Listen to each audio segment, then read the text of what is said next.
আমার স্বামী পরকীয়া জড়িয়ে আছেন। আমার স্বামী আগে 5 ওয়াক্ত নামাজ পড়তেন, এখন দিন দিন নামাজ ছেড়ে দিয়েছেন। মিথ্যা বলা, নিজের বন্ধুর স্ত্রীর সাথে অবৈধ সম্পর্কে জড়ানো, সব কাজই তিনি করছেন। এগুলোকে সে বলে সেই প্রথম না যে এই কাজ করছে, এবং সে যা করছে তার জন্য সে অনুশোচনা বোধ করে না। তারপরে সন্তানের দিকে তাকিয়ে আমি একত্রে আছি। জানুয়ারিতে আমার ছেলের বয়স 17 এবং মেয়ের বয়স 10 হবে।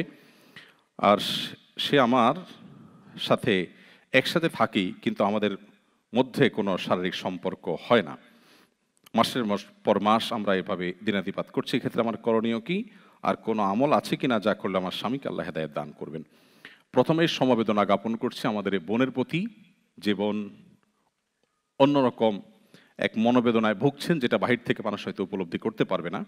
এরপরে কথা হলো যে কোনো মানুষ যদি পরকীয়ায় লিপ্ত হয়, ইসলামের দণ্ডবিধিতে যদি কোথাও ইসলামী শরিয়া প্রতিষ্ঠিত থাকে, তো ইসলামী দণ্ডবিধিতে সবচাইতে ভয়াবহ এবং সবচাইতে নির্মম শাস্তির কথা বলা হয়েছে যে অপরাধের কারণে, সে অপরাধের নাম হলো এই পরকীয়া। এই বিষয়টি গুরুত্বপূর্ণ।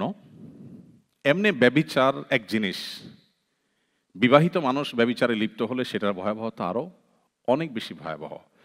কোরআনে অনেক অপরাধের শাস্তির কথা বলা আছে, কিন্তু কেউ যদি ব্যভিচারে লিপ্ত হয় তার শাস্তি সবচেয়ে করুণভাবে, সবচেয়ে নির্মমভাবে, সবচেয়ে কঠোরভাবে শাস্তি দেওয়ার কথা বলা হয়েছে। But why? দুজন মানুষ নিজেদের সম্মতিতে এই অপরাধ কর্ম, এই গুনাহের কাজে লিপ্ত হয়েছে, তারা তো কারোর ক্ষতি করছে না। ইসলামের দৃষ্টিতে আপনি অন্য আর 10টা কবিরা গুনায় লিপ্ত হলে যতটা অপরাধী হবেন, আপনি জেনায় লিপ্ত হলে, বিবাহিত মানুষ জেনায় লিপ্ত হলে তার চাইতে অনেক বেশি ভয়াবহ অপরাধ হিসাবে ইসলাম দেখে। কিন্তু কেন? এখানে তো সোসাইটির কোনো ক্ষতি হচ্ছে না, দুজন মানুষ সম্মত, কারোর ক্ষতি তারা করছে না, আল্লাহর বিধান লঙ্ঘন করছেন। বাট এটাকে ইসলাম এত কঠোরভাবে কেন দেখেছে এবং এত কঠোর নির্দেশ কেন দিয়েছে এর শাস্তির ব্যাপারে? এর কারণ হলো, মানব সভ্যতা পৃথিবীতে টিকে থাকবে মানুষের, অর্থাৎ পুরুষ এবং নারীর স্বাভাবিক বৈবাহিক সম্পর্কের মধ্য দিয়ে। এর বাইরে যত আইডিয়া পৃথিবীতে ইমপ্লিমেন্ট করা হচ্ছে, এর প্রত্যেকটা ব্যর্থ হতে বাধ্য, বরং ইতোমধ্যে ব্যর্থ হয়ে গেছে। আপনি শুধু চোখ দুটি একটু মেলে দেখুন আপনার আশপাশে, আমি নিশ্চিত করে আপনাকে বলতে পারি আল্লাহর প্রতি ঈমান আপনার বেড়ে যাবে। কারণ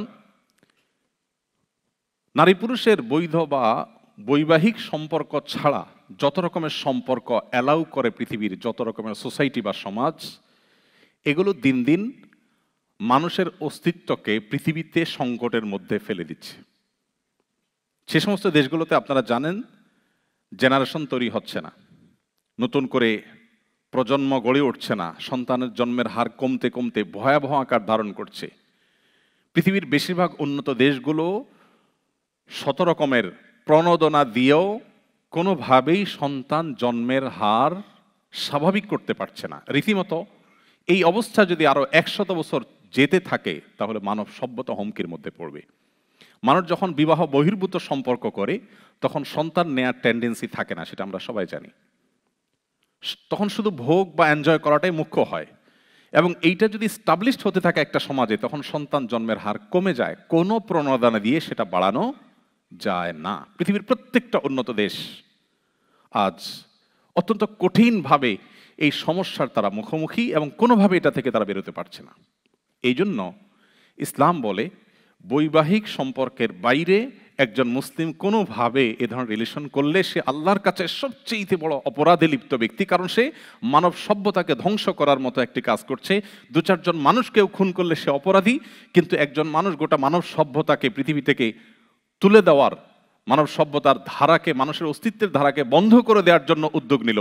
এর চাইতে ডেঞ্জারাস কোনো অপরাধ আল্লাহর জমিন আরেকটা হতে পারে না। এই জন্য একটি সাইক্লোনে, একটা ঘূর্ণিঝড়ে, একটা ভূমিকম্পে, একটা প্রাকৃতিক দুর্যোগে 200-400, 2-4,000, 2-4 লাখ, 2-4 কোটি মানুষ যদি মরে যায়, পৃথিবীতে মানুষের অস্তিত্বের সংকট দেখা দিবে না। বাট মানুষের বৈবাহিক শারীরিক সম্পর্ক, এটার বাইরে অন্য যত মেথড, পদ্ধতি, উপায় আছে, সেই পদ্ধতিগুলো যদি মানুষ অ্যাপ্লাই করতে থাকে, একটা সময় পৃথিবীতে মানুষের অস্তিত্ব হুমকির মধ্যে পড়বে, যেটার আলামত ইতিমধ্যে আমরা দেখতে পাচ্ছি। এজন্য এটা জঘন্য অপরাধ। জীবন প্রশ্ন করেছেন, তাকে বলতে চাই, আপনি কি করবেন? উত্তর হলো, আল্লাহ যদি আপনাকে সামর্থ্য দেন, আপনার স্বামীকে যদি আপনি কোনোভাবে সংশোধনের পথে আনার সুযোগ আর না থাকে, আপনি যদি আশা ছেড়ে দেন না এ লোকের মানুষ হওয়ার সম্ভাবনা আর নেই, তাহলে আপনি চাইলে তার কাছ থেকে বিচ্ছেদের উদ্যোগ নিতে পারেন। শরীয়ত আপনার জন্য সেটা অবশ্যই অনুমোদন করে। বরং একজন নোংরা চিন্তার, নোংরা কাজের, নোংরা অভ্যাসের মানুষের সাথে আপনাকে থাকতে শরীয়ত পরামর্শ দেয় না। বাট আপনার পারিপার্শ্বিক অবস্থা যদি এত জটিল হয় যে এখান থেকে বিচ্ছেদের পর আপনার জন্য পরবর্তী জীবনটা আরো জটিল হবে, এবং আপনি যদি তার সাথে কন্টিনিউ করতে চান, তাহলে সেক্ষেত্রে শরীয়ত আপনাকে বাধ্য করবে না যে আপনি বিচ্ছেদে যেতে হবে, অর্থাৎ সেই স্কোপ আপনার আছে। কিন্তু এখানে একটা পয়েন্ট খুবই গুরুত্বপূর্ণ। আপনি লিখেছেন যে তিনি অপরাধে লিপ্ত, কিন্তু এটাকে তিনি অপরাধ মনে করছেন না। এটা এমন একটা ইস্যু যেটা মানুষকে মুসলমানিত্ব থেকে বের করে দেয়। অর্থাৎ কোনো অপরাধ করার পরে যদি কোনো মুসলমান করে কি হয়েছে, এটা করলে কি সমস্যা, আমি করতে পারি, এটা আমার জন্য বৈধ, আরে রাখো তোমার কোরআন হাদিস, তাহলে সে আর মুসলমান থাকে না। আর যদি অমুসলিম হয় তাহলে তার সাথে আপনার বৈবাহিক সম্পর্কও থাকে না। এই জন্য বিষয়টাকে আরো ক্লিয়ার করবার জন্য আপনি কোনো দক্ষ আলেমের সাথে দেখা করে কথা বলতে পারেন। আপনাদের জানিয়ে রাখি, প্রসঙ্গত আসুন্নাহ ফাউন্ডেশনে আমরা নতুন করে গত কিছুদিন থেকে কল সেন্টার চালু করেছি। একদল দক্ষ আলেমকে প্রশিক্ষণ দিয়ে আমরা আলহামদুলিল্লাহ সকাল 8টা থেকে, বাংলাদেশ সময় সকাল 8টা থেকে রাত 10টা পর্যন্ত এই পুরো সময় আমাদের অফিসের নাম্বারে ফোন করলে যেই কোনো মাসআলার জানার জন্য দক্ষ ওলামা ইকরাম অপেক্ষা করেন এবং তারা আপনাকে সমাধান দিবেন। এবং এটাকে আমরা 24 আওয়ার্স সার্ভিসে নেওয়ার চেষ্টা করছি। সেই সাথে এখন আর্টিফিশিয়াল ইন্টেলিজেন্স বা এআই এর পৃথিবী, তো আমরা একটা কাস্টমাইজ এআই এর একটা ডেভেলপমেন্টের কাজ শুরু করেছি।